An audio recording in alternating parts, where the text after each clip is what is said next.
Историческое событие, которое уже вписано в летопись Алдана и Якутии, получение первенцем промышленности республики статуса города трудовой доблести, можно по праву считать заслугой всех якутян.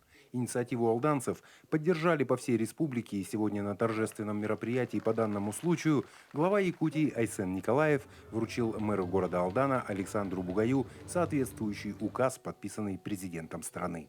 Уважаемый Арсений Сергеевич, огромная благодарность вам от всех жителей города, района за то, что вы поддержали наш почин.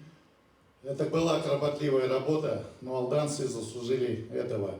И сегодня мы получили это достойное звание, которым мы вправе гордиться. И самое главное, отдать дань памяти нашему старшему поколению за их трудовой подвиг.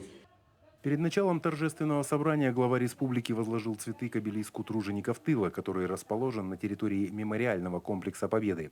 Делегация почтила минутой молчания память героев Великой Отечественной войны и 7 героев Советского Союза, чьими именами славен Алдан. Я считаю, что это выдающееся событие произошло, и оно, конечно же, даст импульс развитию Алдана. Я уверен, что, знаете, многие же спрашивают, а что нам за это дадут, тогда это. Ну, это немножко материально, так, а есть же вещи очень важные в духовном смысле. Вот что дает звание город-герой, например, да. Вот, но все же жители городов-героев нашей страны гордятся тем, что они стали городами-героями в годы Великой Отечественной войны.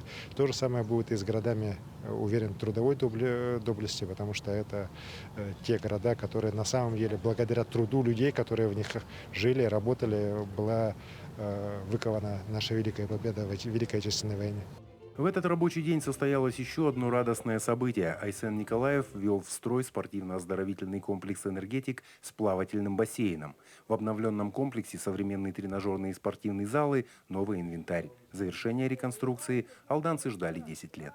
После очень долгого перерыва, свыше 10 лет, спортивно-оздоровительный комплекс «Энергетик» полностью перестроенный, уже с новыми помещениями, так, открывает сегодня свои двери, это тоже очень символично. Вот. Я сам там был, посмотрел, дети уже начнут заниматься в спортивных залах буквально вот в эти дни. Бассейн после настройки оборудования тоже, я надеюсь, что уже до конца сентября заработает. Как подчеркнул Айсен Николаев, обращаясь к активу района, Алдан – это золотой венец Якутии, а сплоченность его жителей позволяет рассчитывать на новые свершения и социально-экономическое развитие района. Руслан Павлов, Георгий Баранов, город трудовой доблести, Алдан.